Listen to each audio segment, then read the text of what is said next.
I'm Shay Thompson and welcome to the second eSailGP Invitational, where we bring you one of the fastest racing class in sailing to the world of gaming. Just like on the real waters, our players will battle it out until there's only one winner. And boats are lining up. Who's going to get a penalty? Who's going to get the best start? And we're off. I think as any competitor, you just got to keep a cool mindset, and the race isn't over until it's over. That was very, very disrespectful. But we have to look ahead to the race leaders, and he is going to be doing a victory lap to the finish. Sometimes we have to take those risks to get the win. That's just a taste of what we have in store, and returning to guide us through the action, we're joined by Leo Takahashi, the flight controller for the Japan SailGP team who is taking part in the Tokyo Olympics, and Sarah Douglas, who is one of the leading laser radial sailors, who's hoping to add another gold medal to her collection also at the Olympics. So welcome back, you two. It's great to have you guiding us through the races once more, especially after what was an incredible first invitational. We got to witness one of the chillest rivalries ever. So Leo, what did you think of the last invitational? Yeah, look, the first invitation was awesome. It was such close racing. All the competitors were just so close, and the racing was just so heated. And the final match race was such a good battle. So hope to see that again. And Sarah, tell me, what are you expecting from our players this time around? The competitors are going to bring it their all. They are the best at what they do, and they're going to be going for gold. So it's going to be really fun to commentate and really watch this race today. Awesome stuff, guys. So it's almost time for the first of our fleet races. But if you're new to eSailGP or just need a refresher, here's what you can expect when the action begins.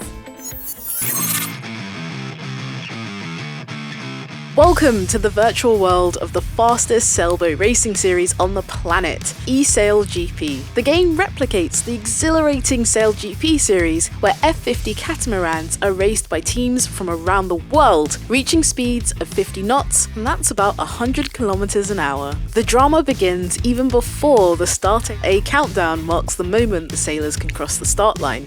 They can build up their speed, but if a boat crosses the line before the countdown hits 0, they have to return to the starting line and lose valuable time. From the start, it's straight out to the reach mark before heading down to the bottom gate, then the long run upwind to the top gate. They repeat the loop once more before the charge down to the finish. The players will be constantly monitoring the wind speed and direction, but watch out for them also looking out for patches of darker water. The whole fleet battle it out in 3 races, with 10 points for the winner, 9 for the second, and so on. The 2 players with the most points will go through to the match race. The higher your score, the better you're doing. If players are tied on points after 3 races, places are decided on the rankings of the third fleet race. The match race is a winner-takes-all final. Cross the line first and you're the champion.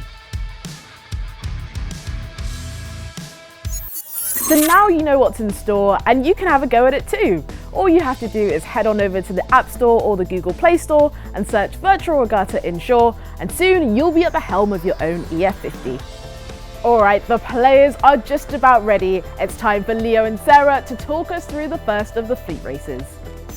Alright, thank you, Shay. Welcome back to the second eSailGP Invitational. I'm back with my co-commentator, Sarah Douglas. We're here, we've got a hell of a lineup. We've got 3 races and a final match race with you today. Sarah, what do you think about today? I'm super stoked for racing. It's going to be super fun, and we've got some great competitors lined up for today.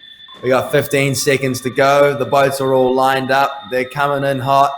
10 seconds to go. You can see the boats all lined up, stacked up. Let's see who's going to get the best start and who's going to fall out of contention straight away. And there it is. We got Eric Champagne with the early lead. Close start again. And looks like in the lead we got CNC Kolokoi and Deja Vu Sailing. It's going to be a tight mark rounding again. Sarah, how was that start? Pretty close. They were all pretty much lined up. They were very, very close, but I mean, just how great these competitors are at what they do as they come around to the bottom mark, to that gate, and do quite a bit of a split between the competitors, and they are just looking up the course and seeing what their next move is, Leo. Yeah, we're on the camera with Eric Champagne there in the blue boat. He was a fellow American. I think he is a real sailor in the background as well. I think he does a bit of match racing, but it's all about Kolokoi at the moment from Finland in the lead, and Henri from Spain, and Balaguer from Spain as well, coming in the second and third places. We can see a good aerial shot from here of all the boats tacking, going up to the upwind mark. Don't know what that was for, but I'm sure we can chase it back later on.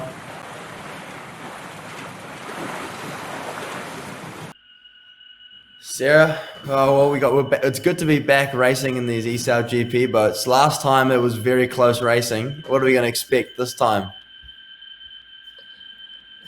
Pretty much the same thing. I mean, these competitors are very good at what they do. They are extremely fast. We have a nice shot of how fast they're going up the course and just how big their wind shadows are. As you can see, those little light patches behind the boats. Just less wind behind them. You can see the air particles kind of coming off, and it really makes a big difference as they come up the course towards this top mark. And it's really exciting to watch, Leo. Yeah, big story here is we've got Buck, Lambrix, and Deja Vu, who are really far down the pack here, not doing very well. So it's good to see a few fresh faces at the top of the leaderboard. So it's going to be very interesting, I think. It's going to be all about who finishes in real consistent results so they can make that final match race, because that's, at the end of the day, that's all you want to do is make that final match race.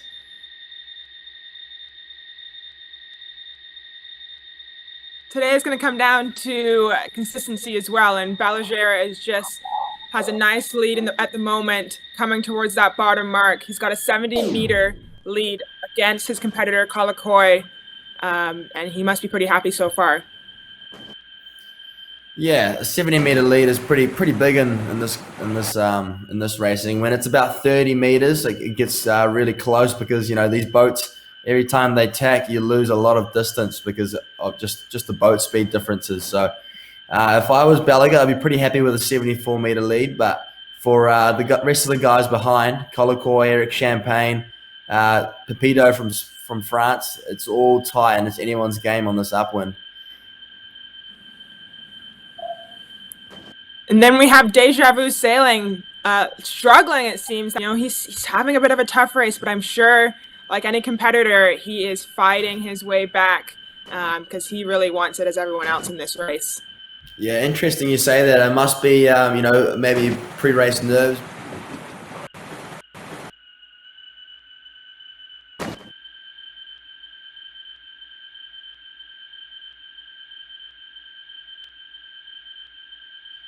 Here we go. We're in the crunch time of the last upwind leg.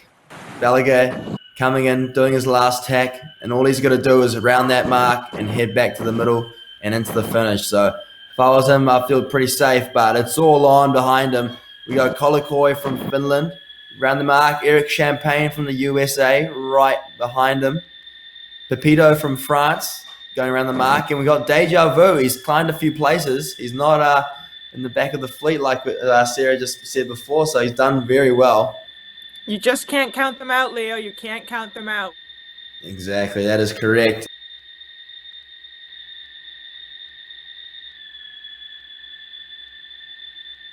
And we see on screen with Eric Champagne rounding the mark, 43 knots and climbing. Hopefully we can see some 50 knots, but it's all about Balaguer from Spain, this one. He takes the win, followed by Finland, Kolokoi, and Eric Champagne from the USA in third place. So congratulations to those guys. They'll pick up some big points, and hopefully if they can keep these results going, they can make it to the match race final and have a shot at winning the eSailGP Invitational. Bit of a first race, Sarah. It's good to see the new faces mix it up with Deja Vu, and obviously Bart Lambrix getting a really bad result there. So he's really going to have to turn it on for the next two fleet races. But let's have a look at the stats. Well, best start came to Bart Lambrix, which didn't quite work out in the race for him, but he had a great start with everyone else. Let's go on to the leg chart, Leo.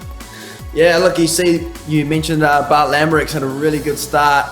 There wasn't much in it, but he dropped like a rock, and after the second leg, he fell all the way down to 8th place. And another big story here was the Kolokoi from Finland. He he finished it. He started, didn't start very well, but at the second and third mark, he was already in the top 2. So that's so interesting to see, and hopefully we're going to see big climbs and big drops like that in the next 2 races. And Balaguer takes the first win of the tournament. He breezed past the first line like it was the easiest thing in the world. Leo, why do you think he won that race? Yeah, it seemed like he stayed out of trouble. He had a very good start as well. He was definitely in the top 4 at the start, and then from then on, he very stayed out of trouble, didn't get any penalties, and he didn't actually get involved with too much boat-on-boat stuff. So I think that's why that led to him being able to sail clean. And then when you're in the lead in these boats, it's a lot easier to stay ahead than when you're in the middle of the pack. So yeah, he did a very good job to stay out of trouble and keep extending. And Sarah, what did the rest of the fleet need to do in order to close the gap? I mean, it's just about consistency as always in this kind of racing. So if they can get a couple good races in the next 2, and have that good start, have consistent boat speed across the course, and come out a little bit better, that'll kind of close the gap and get them into that final race. Wow, what a race! And it's only the first one! If this is what your appetite for some more sailing action, here's 2020 eSailGP champion Deja Vu with some tips to help you nail your start. Hi, I'm Michael Donovan. I'm the 2020 eSailGP champion, and this is my guide to a great start in Virtual Regatta. You want to make sure to cross the start line with maximum speed. The best way to do this is to start from the back of the start box to get the maximum run up. Try and get as close to the start line as possible when the timer hits 0. You can time your acceleration using this time to start line race help in Virtual Regatta. What I usually do is trigger a second or so earlier than what the time to start line race help indicates. This ensures I'm never late and I can just slow down if I'm too early.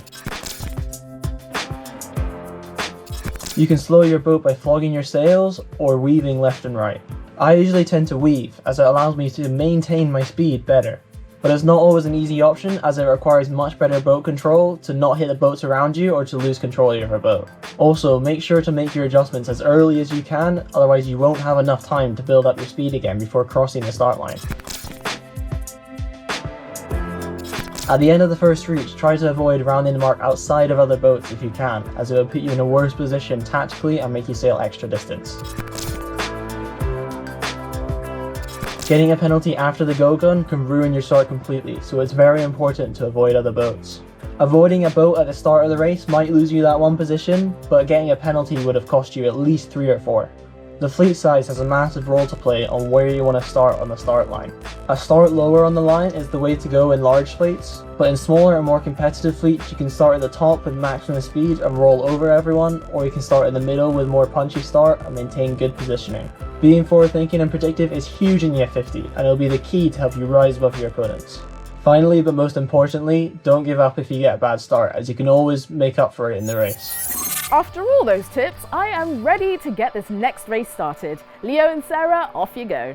Thank you, Shay. We're back for race number 2. We're already in sequence at 30 seconds to go. We saw a thrilling first race with Balaguer taking the win, and the crowd favourites a little bit in the middle pack. So this one is going to be one to watch because, can Bart Lambrix and Deja Vu get some good results so they can climb the points up? But the new fresh faces are giving them a run for their money. So here we go, 10 seconds to go. The boat's already lining up closer to the left-hand side of the start line, so it must show that it is favoured. Balaguer and Screen in the middle in the orange boat, coming in hot. And no one is over, and we see Balaguer with another epic start with Bart Lambrix to the left of him, coming in. I think it's going to be Bart Lambrix that might be able to edge him out, and it is. So Bart Lambrix takes the lead. Sarah, over to you. Wow, what a close start, and the competitors are right out the gate, going fast. They're going 40 knots down this course right now, just ripping down as Bart Lambrix comes first around that mark, doing a left-hand turn and instantly tacking as he is searching for more wind and more speed. Leo, what would Bart Lambrix be looking for as he comes around the course? See, Bart Lambrix tacked out straight away there, so I think he might be sniffing out a left-hand shift from the left. But more so, I think he just wanted to stay clear of all the competitors and And you can see here, he's sailing a very good angle across the boundary. The boundary also being, if you do get out of the imaginary oracle line there, you will pick up a penalty. So you have to stay in between those two in the race course. We're on screen with Bart Lambrix. He's 70 meters ahead easily. So I think he'll be very happy with this lead. He's going into attack now, just to check up on the fleet and make sure he's still ahead. We're on screen with Belaga. He's having a bit of a hard time. He's stuck behind a boat, and it's not a very good situation to be in. And he puts in a real tight tack and picks up a penalty. So that's massive for this race. Sarah, what was that? What happened there? He just cut it too close, right? Yeah, that's part of sailing, is that you've got those starboard boats coming and you have to make that decision. Do you tack or do you cross? Or maybe duck the boat. And I guess he decided to try to duck and got stuck between two of them and just ended up fouling and making a bit of a mistake instead of just doing a tack. And I know in these boats and in this game, it is slow to tack. So he wants to try and keep that speed and just made a small mistake in it. And it really cost him a lot, Leo. Yeah, see, that's a good insight, because he was stuck behind a few boats and he almost just got wedged inside there with nothing to do. So we're back into the racing now. We've got Belaga, who won the first race, stuck in 8th place now. So it's going to rattle the standings a little bit. And Bart Lambrix, who was last in the first race, is now winning this one. So a bit of a mix up, and it's definitely going to be interesting to see how it pans out. But we're on screen with Belaga and Colakoi mixing it up. Bart Lambrix has already gone around the bottom mark. He is 200 meters ahead of the second and third boat, so he is sitting very comfortably. But you can't forget about the mid pack. We've got Stipe coach Deja Vu Sailing, who we mentioned before is the current eSailGP world champion, and we got CNS Edu from Spain. So a few Spanish boats in this eSailGP Invitational, which is cool to see. Yeah, and like you mentioned, Balajay and Colakoi are having a bit of a tough time. They were 1-2 in that first race. And Leo, when you've had a good race and then you're struggling in the next one, how do you climb back? How do you focus? What do you think about when you're struggling a bit in the race? Yeah, it's not a very good mindset to be in when you have a really good first race and it's all working for you, but then the next one you fall back and have a shocker. It's definitely not a nice thing to be involved in. But for me, it's all about, you don't really have to change much for the next one. You just kind of stick to what you know, obviously, and stick to the basics is what I would do. For Belaga, he got really unlucky with a few penalties, and Colakoi had a terrible start. So hopefully, for next time they can just reset and move on. I hope they don't do anything different. They just stick to their strengths and go well. But right now we're seeing Bart Lambrix round the mark in first, already heaps in front. Edu from Spain rounds in second place, and we got Stipe coach rounding very close with Deja Vu. So, and then the rest of the pack is just so close. It's anyone's game in this last downwind. And they are speeding down here in Aarhus, where it's 22 knots. And there it is, Bart Lambrix. Oh, and he's just doing a bit of a victory loop before he finishes and just really solidifying his win there. Congratulations to Bart Lambrix. Edu finishes in second and Stipe coach in third from Croatia. And great job for those guys. Let's see what the stats can show us on that one. Well, Balaguer, he had the best start, but it didn't quite work out for him in that race. But Bart Lambrix, the race winner, had the best average speed, and great for him for the shortest sail distance. I mean, Colakoi did sail the shortest distance, but didn't quite work out for him in that race. But, I mean, he also did a lot of drives in the race, and maybe that's where he struggled as well. But, I mean, overall, great race to watch. And let's look at the leg chart.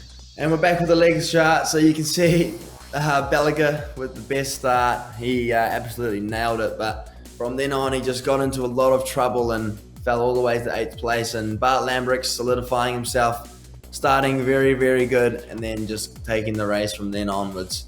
From then on, it was just all the guys in the middle pack mixing it up. It was such a close race, and seems like there was a bit of penalties flying, and everyone was just pushing the boats very hard.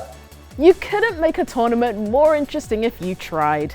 From the bottom up, last Invitationals winner Bart pulled off a meteoric rise. Leo, talk us through the leaderboard. So the results have come in, and we can see that there's only 2 points separating the top 8 boats. So it's anyone's game in this one. It's all going to be about who is going to rise. The cream always rises, and it's always going to be good to see who is that person. We've got actually Kolokoi from Finland having 2 solid results at 14 points. And from then on, it's Belaga, Pepito, Deja Vu, Stipe Coach, Eric Champagne, Edu, and Bart Lambrix, all on 13 and 12 points respectively. So it's probably going to be about who is going to be able to get first and second in this one. Fantastic. And Sarah, what do you think was the defining moment of this race? Yeah, Shay, I mean, there's lots of points so far, but to me, it's down to avoiding those penalties. You know, we saw that with Balaguer. He had some costly penalties that really sent him down in the standing. So if you can stay free, you can stay mistake-free and away from the competitors and keeping going fast, that's going to really work out for you. And tell me, Leo, who do you think is best positioned to win the entire tournament? Yeah, it's a hard question. If I had to say before the event, I was going to say the Deja Vu or Bart Lambrix, but looking at these results now, it's really hard to say, especially when there's only 2 points separating the top 8. So for me, I'm still going to stick to my hunch. It's either going to be Bart Lambrix or Deja Vu. That's going to, they're the most experienced in the game. So I got a feeling they're going to be able to pull something in this last race. But you can't forget the new fresh faces here. Balaguer and Kolokoi are sailing so well. And the rest of the fleet as well. To keep it that close with the points, this race is definitely going to be a few sparks. Well, there you have it. I cannot wait to see how the third race unfolds. Remember, only the top 2 will qualify for the match race. But before we get to that, we're joined by none other than Joan Cardona, grinder for the Spanish SailGP team and 2020 eSailing World Champion.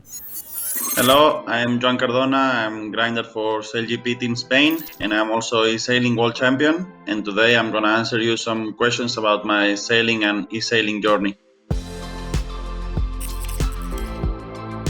The thing I enjoy the most about sailing is the competition. I really like to compete and I really like to win, so I train every day for being at my highest level in the different competitions, so I really enjoy when I compete at my highest level.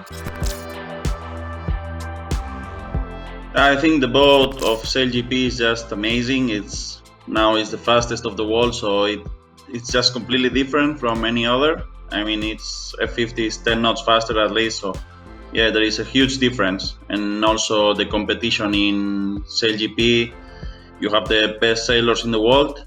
It's just unique. You don't have a competition like SailGP, and we're really happy to be in SailGP. I actually got involved during Princesa Sofia. I remember like 2 or 3 years ago. My friends just kept telling me, "Hey, come on, play this game with us," and I was super bad. Like I started almost the last one of my friends, and I was useless at the beginning. But yeah, I just liked the game, and I kept playing until now. I think the game is really good to know how to position yourself in a fleet, or how to manage the fleet when you are not in the front. So I would say it's not really like a simulator where you really get the feeling of how to drive the boat. Driving the boat is not the key in the game. So the game is just tactical game, and it helps me a lot in the tactical part of my real sailing. Well, that's all from my side, and I just hope to race all of you in eSailing and eSailGP, and let's see if you are able to beat me on the virtual waters. See you! Time now for the third and final fleet race. Leo and Sarah, take it away.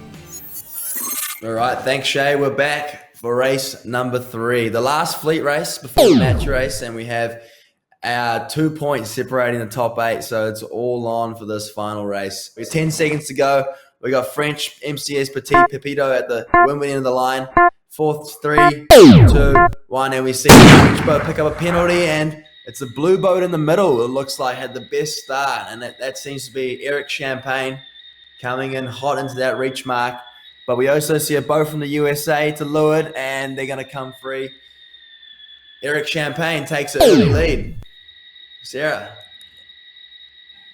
The American must be very happy with his race so far, but it is so close behind him. All the competitors, Deja Vu and Balaguer are just on his heels and getting really close as they come around this bottom mark and heading upwind. When they're heading upwind, Leo, what are the competitors looking for to get that competitive edge?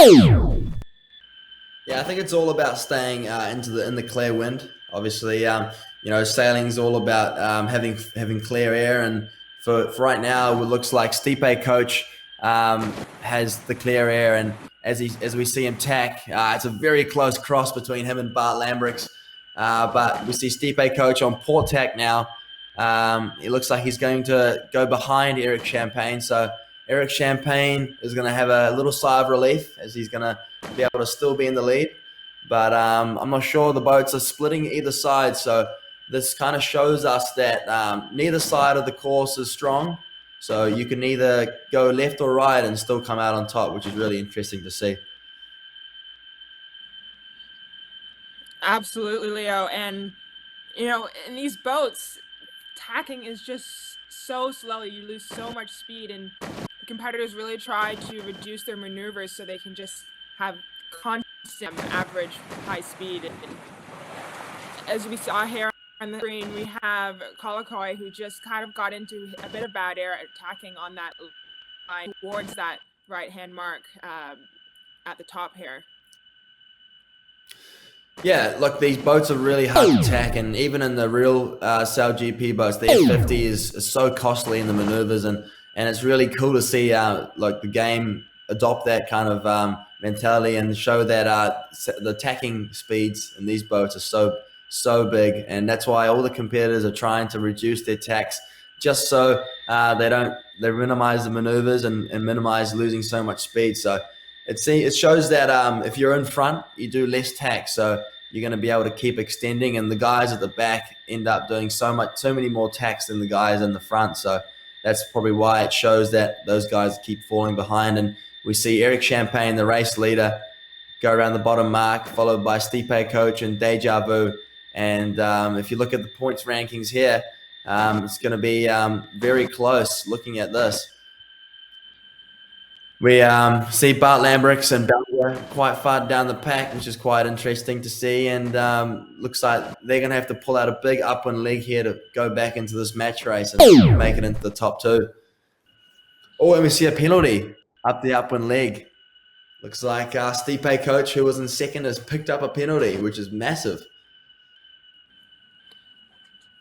It is big difference. And Eric Champagne actually has split from the group a little bit.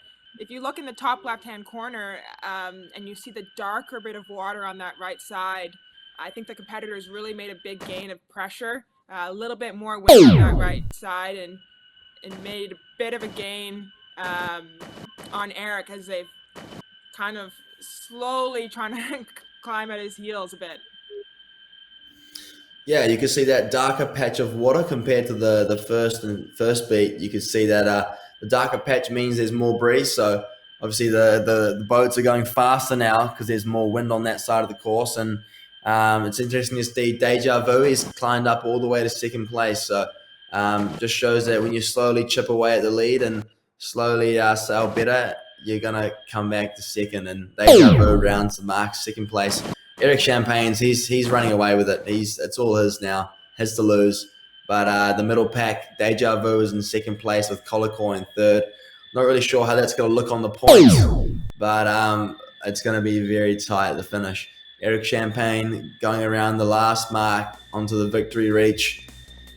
What a great race he sailed. He led from the very start to the finish, and he's going to be really happy with that. And that's all he can do. All he can ask for is win that last race and give him a chance to get into that final. And Deja Vu across the line in second place, with Finland, Kolokoi in third place. Balaga from Spain, he won the first race and had a shocker in the second, but he pulls it back with a fourth place. Good on him, and all the boats just keep trickling in now. Wow, what a race. So a bit of drama there. Thanks, Leo. You know, Eric Champagne really put on a masterclass today by having the best start and the best average speed, and that's all you can ask for the race win, and he really showed up today in that last race, and he did a great job. You know, in terms of the max speed, 49.2 knots for Deja Vu sailing. He came second in that race, and I mean, that's incredible speed for these boats. So a really great job. Really interesting race to watch. Let's go to the leg chart, Leo. Thanks, Sarah. We're here at the leg chart, and it looks like with obviously the virtual rankings that show that Eric Champagne lost out in the second to third leg, but for us it was definitely not the case. It would have been very close, but he led the whole way around, and that's a pretty decent effort. And you can see the Kolokoi's rankings there. He went from last and probably fifth at the third leg to all the way climbing up to third place. So what an effort for him. He definitely didn't give up, and that's how he showed that he's hopefully, let's see who's going to make this medal race. This is unbelievable! Eric Champagne won that third race so comfortably while Deja Vu trailed behind. This result, however, means that there's no clear leader. Leo, let's see if we can get some clarity from the leaderboard. All right, so we had the results are in, and it looks like we had a three-way tie at the top between Kolokoi, Deja Vu, and Eric Champagne, all on 22 points. But for us to break the tie, we're going to have to look at how we break it is who won a race. So Eric Champagne won last race 3, so he's going to be able to go through into the match race final, and looks like Deja Vu and Kolokoi both have second place. So it's going to be all about who has that third place, and for that it's Kolokoi who got third place in race 3. So he's going to go through the match race final against Eric Champagne, and yeah, it's going to be a hell of a race. It's going to be tight. Fantastic stuff. Massive congratulations to Eric Champagne and Kolokoi, who have done a hell of a job making it to the final match race. Leo, how do you think both finalists stack against each other? Yeah, look, we got two great finalists who are very strong, very good gamers, and obviously they've been playing this game for a while, because you know the guys that missed out are Bart Lambricks and Deja Vu, who have won these regattas before. So it shows these new guys that are new to the eSailGP scene have got what it takes, and for sure this is going to be a very tight race, and I hope we're going to see some good fair match racing, and I hope we get a good winner. And Sarah, do you have any predictions for this final match race? Thanks, Shay. You know, the match race is always very exciting to watch. It is one-on-one. We have different tactics, and the competitors, there's always a foul happening. They're battling, and I think we're going to see that again today. Absolutely. I mean, Leo and Sarah, you both played the game before. You know how competitive it can get. What do you think about the level of competition so far? I mean, a triple tie, how insane is that? Yeah, like, you can't really compare these guys to how, well, probably Sarah and I play this game, but these guys are actually, you know, they're cutting it so close to the marks and doing some pretty sick maneuvers. And the starts are just so close. Obviously, if Sarah and I played, we're probably a little bit behind the starting line, but these guys are such on the dot, so which is pretty impressive to see. These guys are really pushing the levels of this game, and it's for me, it's pretty cool to be able to watch it, really. And now, before they face each other on the virtual waters, let's have a word with our two finalists, Eric Champagne and Kolokoi. Congratulations to you both. It has not been easy, but you did it. You made it to the final.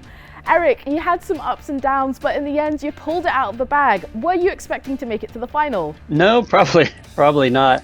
I haven't been sailing that well in the F50s lately, and that second race I did rather poorly, and sort of got lucky that everybody who did well in the first race did bad in the second race, so it was all to play for in race 3, and I got a good start and just made it around the bow of Deja Vu, I think, and then I was set free and won from there. Fantastic. And Coley, what was the toughest moment of the tournament so far? Well, it was the third start.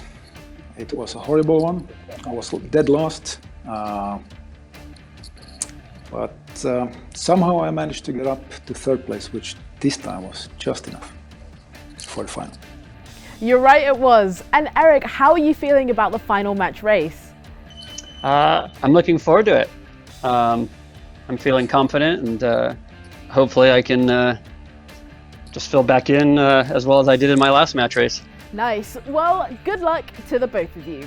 The start line is drawn, and it's time now for Eric and Kolikoi to battle it out for the crown. Leo and Sarah, over to you.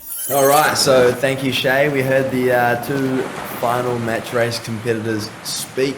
It's going to be really interesting to see what kind of tactics these guys bring. Are we going to be seeing a few penalties before the start begins, or just going to be seeing the guys just sail their own race? So I think at the start will be so important to see who's going to get that early advantage, and then from then on, if the boat in front is going to be able to cover. And already we're looking to see a few fishtails, a few bit of engagement going on. We got Eric Champagne building a little bit of speed in the dark blue boat, and Kolikoi in the light blue boat, so light green boat. So it's all happening here, and 5 seconds to go. Looks like Eric Champagne is getting a little bit taken out to this boat hand side, but always so close. And we see Eric Champagne building speed, 40 knots already, and Kolikoi just on his tail. And it's going to be interesting to see who is going to come out on this reach mark, but looks like they've got an overlap. And we see Eric Champagne pick up a penalty. So Kolikoi with the first blood there. Sarah, how was that?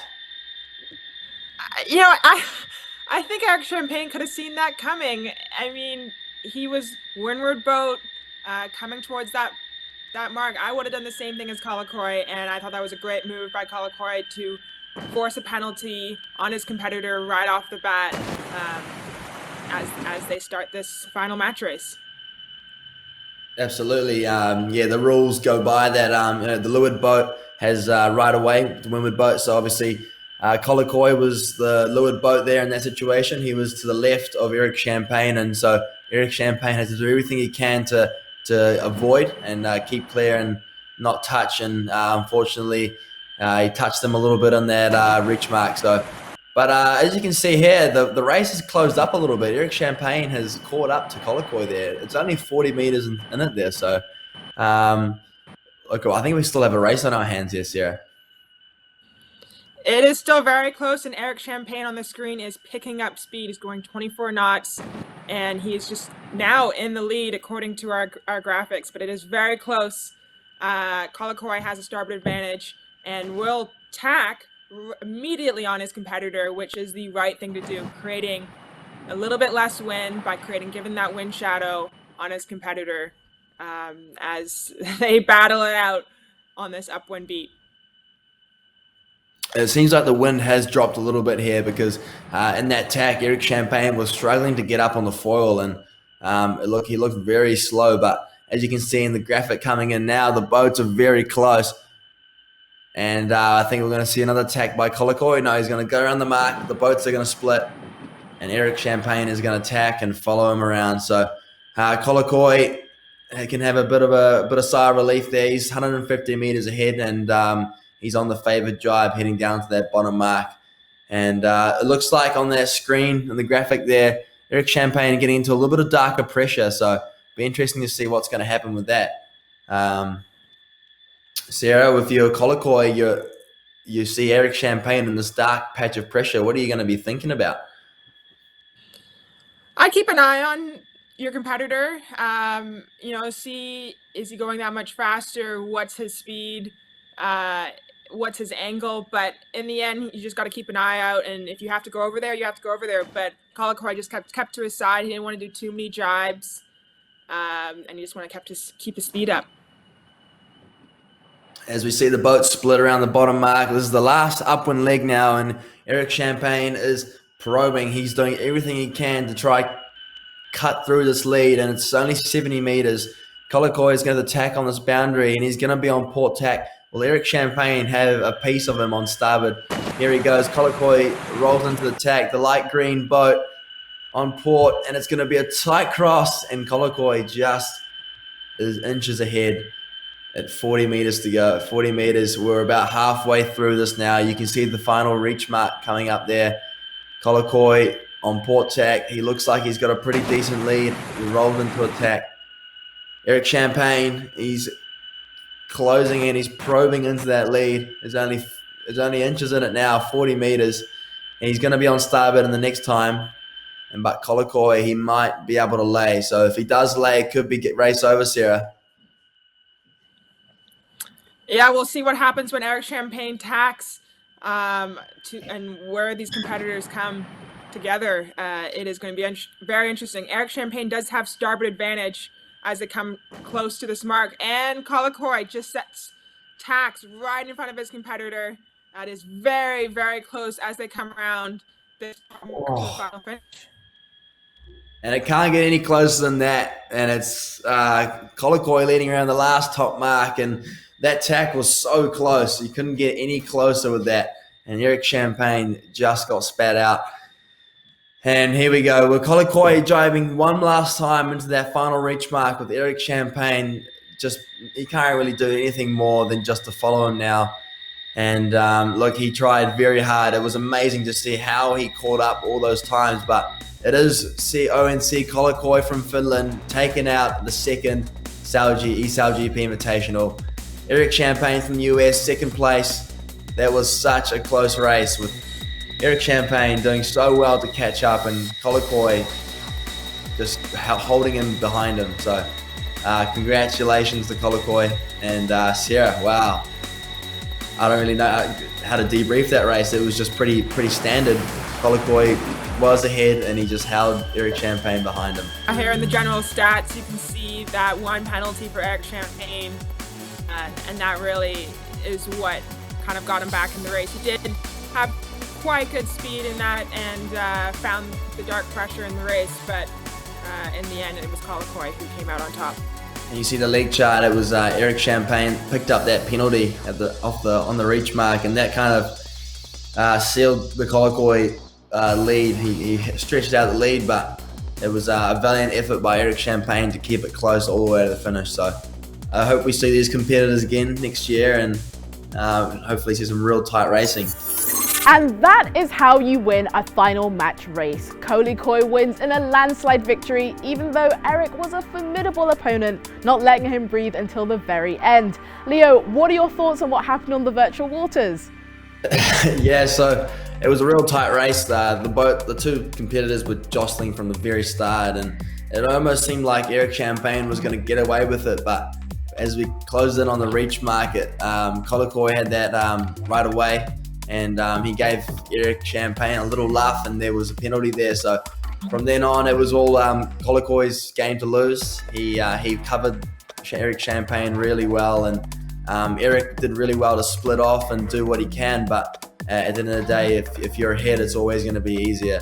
So Kolokoi did a really good job of keeping Eric Champagne behind him, and well, to be honest, that was a really good job because any good sailor would have been able to pass, use different ton of tactics to pass, but Kolokoi really stayed strong there. So real good sailing from him, and hopefully these guys are going to be able to battle again.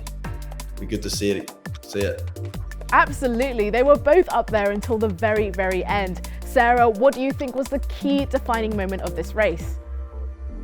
Shay, I think the key moment was that penalty at the very beginning when Kolokoi got a penalty on Champagne, and from there Kolokoi had a bit of an advantage and held on to that advantage by just covering his competitor, tacking on him when he could, giving him some bad air or less air when he could, and that really solidified his win today. Well, that certainly was a showstopper. Here with me is Kolokoi, the winner of the second eSailGP Invitational. You kept your head cool throughout the entire tournament, but tell me, did you have any moments of nervousness in that final match race? Certainly. Match racing is nothing that I'm that used to. And, well, I didn't really have any plan for the start, but it played out well. And you've been competing for a little while now in e-sailing, right? Yes, more or less. For too long, I'd say. But no, not that much match racing. And how do you see the level of the eSailGP tournament? Oh, it was tough. Now looking at the results of the qualification, it was real tight. A lot of players doing perfect series of 9 consecutive wins though. It certainly is, and that's exactly what we want. Now that you've had a taste for the gold, will we see you in more e-sailing tournaments? My plan has always been to decrease the amount of playing, but let's see. I'll try to keep at a decent level.